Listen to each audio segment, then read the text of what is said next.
Hello दोस्तों, जय हिंद। आइए आज हम हिंदी कंप्यूटर के फंडामेंटल के बारे में समझेंगे। तो आप देख रहे हैं इंट्रोडक्शन ऑफ कंप्यूटर इन हिंदी। तो यहाँ पर जो है कंप्यूटर क्या है, कंप्यूटर के बारे में मैं बता रहा हूँ। वर्तमान समय में इंटरनेट का युग है जिसमें कंप्यूटर का ज्ञान होना अति आवश्यक है। आज सभी कार्य कंप्यूटर के द्वारा किए जा रहे हैं, चाहे ऑनलाइन क्लास हो, ऑनलाइन मार्केटिंग या ऑनलाइन मनी ट्रांसफ़र। कुछ भी आज सभी चीज़ें कंप्यूटर के माध्यम से की जा रही है।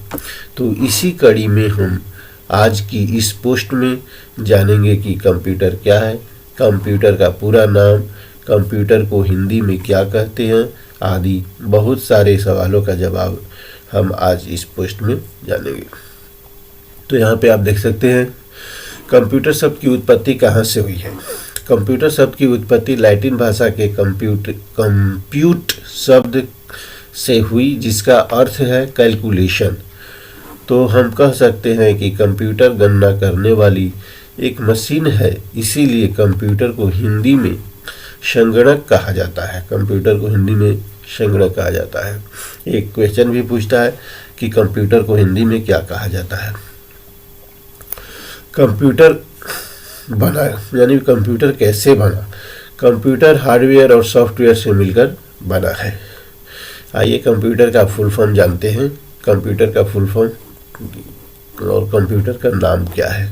तो यहाँ देख सकते हैं C for common, O for operating, M for machine, P for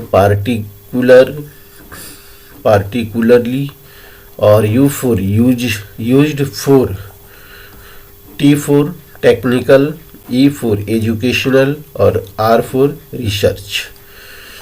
उसके बाद जो है आप यहाँ देख सकते हैं कंप्यूटर की कितनी पीढ़ियाँ हैं ये देखते हैं। पहली पीढ़ी 1940 से 1956 की अवधि को कंप्यूटर की पहली पीढ़ी के रूप में माना जाता है। दूसरा जो है पहली पीढ़ी के कंप्यूटरों में वैक्यूम ट्यूब का उपयोग करके विकसित किया गया था। पहली पीढ़ी के कंप्यूटर बाइनरी कोडेड कॉन्सेप्ट यानी कि 0-1 की भाषा पर काम करते थे। उदाहरण के लिए एनिक, एडवैक आदि। तो कहा जाता है कि पहली पीढ़ी जो है 1940 से लेकर 1956 के अवधि यानी कि बीच में कंप्यूटर की पहली पीढ़ी के रूप में माना जाता है। उसके बाद जो है पहली पीढ़ी के कंप्यूटर में वैक्यूम ट्यूब का उपयोग करके विकसित किया गया था। पहली पीढ़ी के कंप्यूटर का बाइनरी कोड जो है 0-1 की भाषा पर काम करते थे। उदाहरण के लिए जो है एनिक है, एडवैक है। अब दूसरी पीढ़ी जानते हैं। दूसरी पीढ़ी आपका 1956 से 1963 के अवधि में बना था। इसके बाद जो है दूसरी पीढ़ी के कंप्यूटर को ट्रांजिस्टर तकनीकी का उपयोग करके विकसित किया गया था। पहली पीढ़ी की तुलना में दूसरी पीढ़ी जो है कंप्यूटर का आकार छोटा था। पहली पीढ़ी के कंप्यूटर जो थे बहुत बड़े थे और दूसरी पीढ़ी के कंप्यूटर जो है बहुत छोटे होते हैं। अब तीसरी पीढ़ी में जान लेते हैं। तीसरी पीढ़ी में जो है 1963 से 1971 की अवधि को कंप्यूटर की तीसरी पीढ़ी के रूप में माना जाता है। तीसरी पीढ़ी की कंप्यूटर को इंटीग्रेटेड सर्किट IC तकनीकी का उपयोग करके विकसित किया गया था। तो यहाँ IC देख सकते हैं। IC जो है पूछता है कि IC का उपयोग जो है किस चीज़ में होता है, तो कंप्यूटर में होता है। दूसरी पीढ़ी के कंप्यूटरों की तुलना में तीसरी पीढ़ी के कंप्यूटर का आकार छोटा हो गया, यानी कि पहले पीढ़ी का जो कंप्यूटर था बहुत बड़ा था। उसके बाद जो है दूसरे पीढ़ी का जो कंप्यूटर आया तो वो कुछ छोटा हो गया। अब तीसरी पीढ़ी के जो कंप्यूटर आया तो उससे भी छोटा हो गया, यानी पहले और दूसरे से भी छोटा हो गया। अब तीसरी पीढ़ी के कंप्यूटर ने कम बिजली की खपत की और कम गर्मी भी पैदा की, यानी पहले पीढ़ी वाले कंप्यूटर जो थे यानी कि तीसरी पीढ़ी के कंप्यूटर ने कम बिजली की खपत की है। पहली पीढ़ी के कंप्यूटर जो थे ज़्यादा खपत करता था और दूसरी पीढ़ी की कंप्यूटर को ज़्यादा खपत करता था। उसके दोनों के तुलना में तीसरी पीढ़ी के जो कंप्यूटर आया वो कम बिजली खपत कर रहा है। तीसरी पीढ़ी के कंप्यूटर ने कम बिजली की खपत की और गर्मी भी पैदा भी कम की। तीसरी पीढ़ी के कंप्यूटरों की रख रखाव लागत भी कम थी। पहले पीढ़ी का जो कंप्यूटर था वो बहुत बड़ा था, इसलिए उसके लिए बहुत बड़ा जगह चाहिए था। उसके बाद दूसरी पीढ़ी उससे छोटा हुआ तो उसके लिए भी थोड़ा सा जगह चाहिए था। अब ये तीसरी पीढ़ी के जो कंप्यूटर हुआ इसका कंप्यूटर को रखने के लिए बहुत कम जगह की ज़रूरत थी, लागत की भी ज़रूरत थी रख रखाव की। तीसरी पीढ़ी के कंप्यूटरों का कंप्यूटर सिस्टम व्यावसायिक उपयोग के लिए बनाया गया। ये जो तीसरा जो आपका बना कंप्यूटर, इसमें ये व्यवसायिक के लिए बनाया गया कि इससे आप व्यवसाय यानी कि बिजनेस कर सकते थे। चौथी पीढ़ी जो है 1972 से लेकर 1910 की अवधि को कंप्यूटर की चौथी पीढ़ी के रूप में माना जाता है। चौथी पीढ़ी के कंप्यूटर को माइक्रो प्रोसेस तकनीकी का उपयोग करके विकसित किया गया। चौथा पीढ़ी का कंप्यूटर जो है माइक्रो प्रोसेस तकनीकी के उपयोग करके बनाया गया है।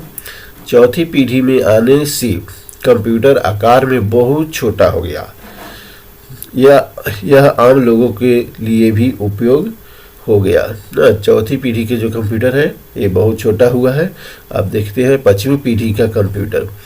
तब पांचवी पीढ़ी में जो है 2010 से अब तक की अवधि और उससे आगे मोटे तौर पर पांचवी पीढ़ी के कंप्यूटरों की अवधि के रूप में माना जाता है। यानी 2010 से लेके अब तक जो है वो पांचवी पीढ़ी के कंप्यूटर के रूप में माना जाता है। तो क्वेश्चन क्या पूछेगा आपसे कि कंप्यूटर के कितने पीढ़ियाँ चल रहे हैं। हमारे कंप्यूटर के जो हैं 5 प्रकार के पीढ़ियाँ हैं, 5 प्रकार। उसी समय तक कंप्यूटर पीढ़ी को केवल हार्डवेयर के रूप आधार पर वर्गीकृत किया जा रहा था, लेकिन पांचवी पीढ़ी की तकनीकी में सॉफ्टवेयर भी शामिल हो गया था। आपका देख सकते हैं पांचवी पीढ़ी के कंप्यूटर जो है सॉफ्टवेयर में आ गया, लेकिन पहले वाला जो पीढ़ी था उसमें केवल हार्डवेयर ही किया जा रहा था। पांचवी पीढ़ी के कंप्यूटरों में उच्च क्षमता और बड़ी मेमोरी क्षमता थी। पांचवी पीढ़ी के कंप्यूटर जो है अभी भी उच्च क्षमता है और बहुत बड़ी यानी कि मेमोरी बड़ी है। इस पीढ़ी के कंप्यूटरों के साथ काम करना तेज था और एक साथ कई काम किए जा सकते थे। तो अभी भी आप देख सकते हैं कि एक साथ बहुत सारे काम किए जा सकते हैं। जैसे मैं गाना सुन सकता हूँ, मैं आपको बता रहा हूँ, और यहाँ पर जो देख सकते हैं मेरा पिक्चर भी दिख रहा है, और इसमें 2-4 फाइल भी खोल सकता हूँ, नेट भी खोल सकता हूँ, मूवी भी चला सकता हूँ।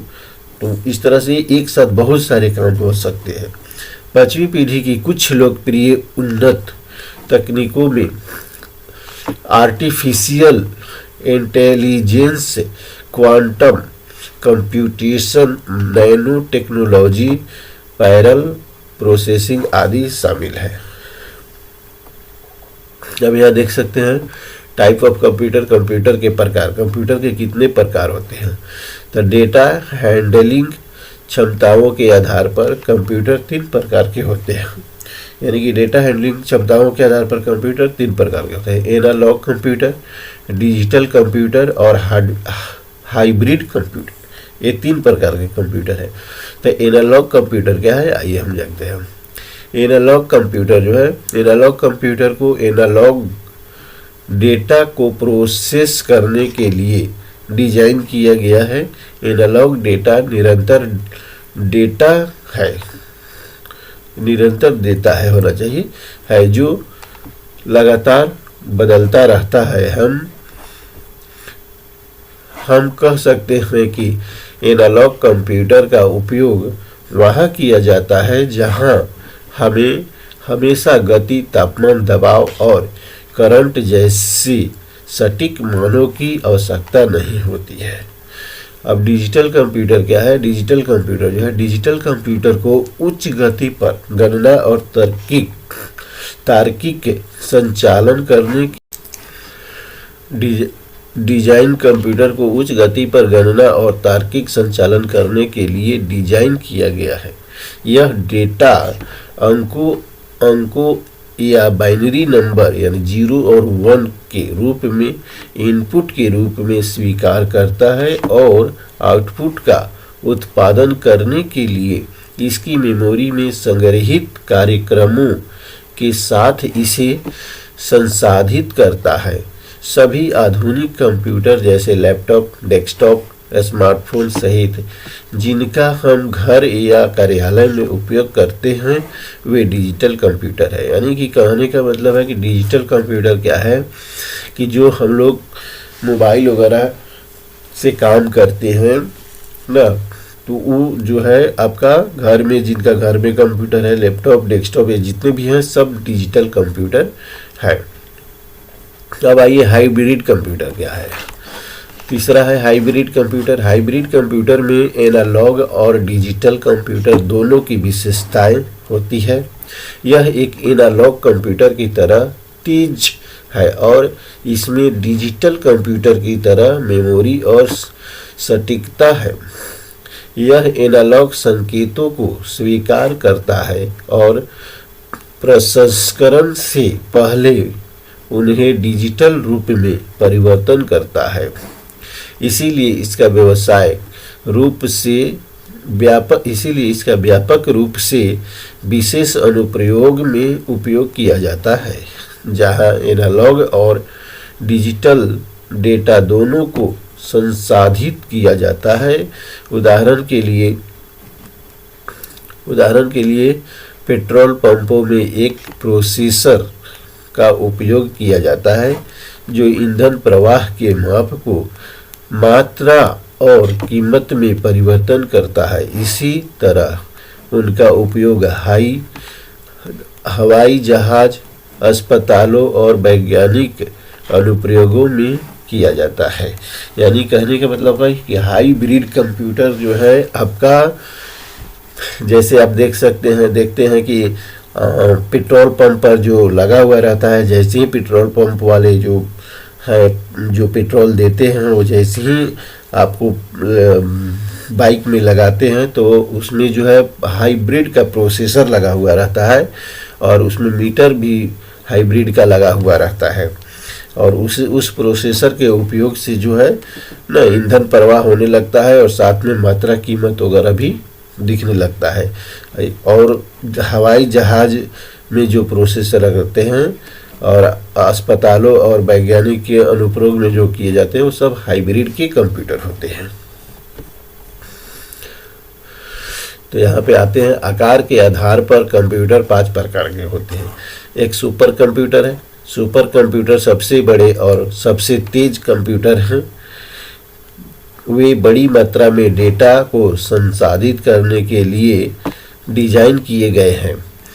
एक सुपर कंप्यूटर 1 सेकेंड में अरबों खरबों निर्देशों का संसाधित कर सकता है। इसमें हजारों इंटरकनेक्टेड प्रोसेसर है। देखिए सुपर कंप्यूटर जो है ना, सुपर कंप्यूटर सबसे बड़े कंप्यूटर में माने जाते हैं। क्वेश्चन भी पूछता है कि कंप्यूटर में सबसे बड़ा कंप्यूटर कौन सा होता है, तो यहाँ पे कंप्यूटर में जो है सबसे बड़ा कंप्यूटर जो है आपका सुपर कंप्यूटर होता है।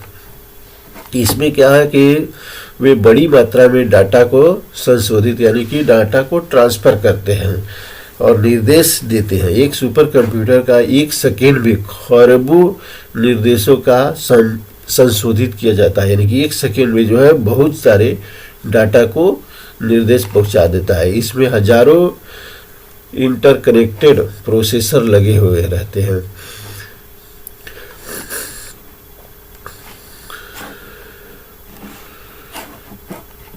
सुपर कंप्यूटर विशेष रूप से वैज्ञानिक और इंजीनियरिंग प्रयोगों जैसे मौसम पूर्वानुमान, वैज्ञानिक सिमुलेशन और परमाणु ऊर्जा अनुसंधान में उपयोग किए जाते हैं।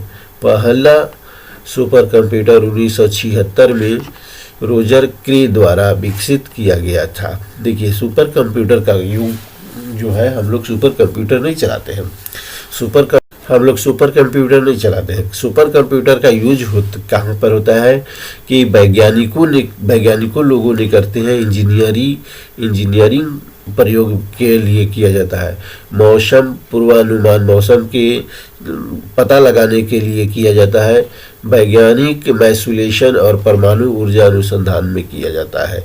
जैसे वैज्ञानिक लोग उपयोग करते हैं, जैसे चांद पे जाना है तो उसके लिए उपयोग किया जाता है, मंगल ग्रह पे जाना है, रॉकेट वगैरह में जो है ये सब सुपर कंप्यूटर का उपयोग किया जाता है। पहला सुपर कंप्यूटर जो बनल था 1976 में रोजर क्री द्वारा विकसित किया गया था।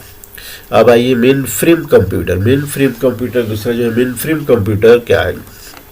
मेन फ्रेम कंप्यूटर एक साथ सैकड़ों या हजारों उपयोगकर्ताओं का समर्थन करने के लिए डिजाइन किया गया है। वे एक ही समय में कई कार्यक्रमों का समर्थन कर सकते हैं। इसका मतलब है कि वे विभिन्न प्रक्रियाओं को एक साथ निष्पादित कर सकते हैं। मेन फ्रेम कंप्यूटर की ये विशेषताएं उन्हें बैंकिंग और दूरसंचार क्षेत्रों जैसे बड़े संगठनों के लिए आदर्श बनाती है। उन्हें उच्च मात्रा में डेटा का प्रबंधन और प्रसंस्करण करने की आवश्यकता होती है। तीसरा है निमी फ्रेम या मिनी कंप्यूटर। यह एक मध्यम आकार का मल्टी प्रोसेसिंग कंप्यूटर है। इसमें 2 या 2 से अधिक प्रोसेसर होते हैं और एक बार में 4 से 200 उपयोगकर्ताओं का समर्थन कर सकते हैं। मिनी फ्रेम कंप्यूटर का उपयोग संस्थानों और विभागों में बिलिंग, अकाउंटिंग और इन्वेंटरी प्रबंधन जैसे कार्यों के लिए किया जाता है। एक मिनी कंप्यूटर मेनफ्रेम और माइक्रो कंप्यूटर के बीच स्थित होता है, क्योंकि यह मेनफ्रेम से छोटा होता है लेकिन माइक्रो कंप्यूटर से बड़ा होता है। समझ में आ गया। अब वर्क स्टेशनरी कंप्यूटर चौथा है। तो वर्क स्टेशनरी एक एकल उपयोगकर्ता कंप्यूटर है जिसे तकनीकी या वैज्ञानिक अनुप्रयोग के लिए डिजाइनिंग किया गया है। इसमें तेज माइक्रो प्रोसेसर, बड़े मात्रा में रैम और हाई स्पीड ग्राफिक एडेप्टर है।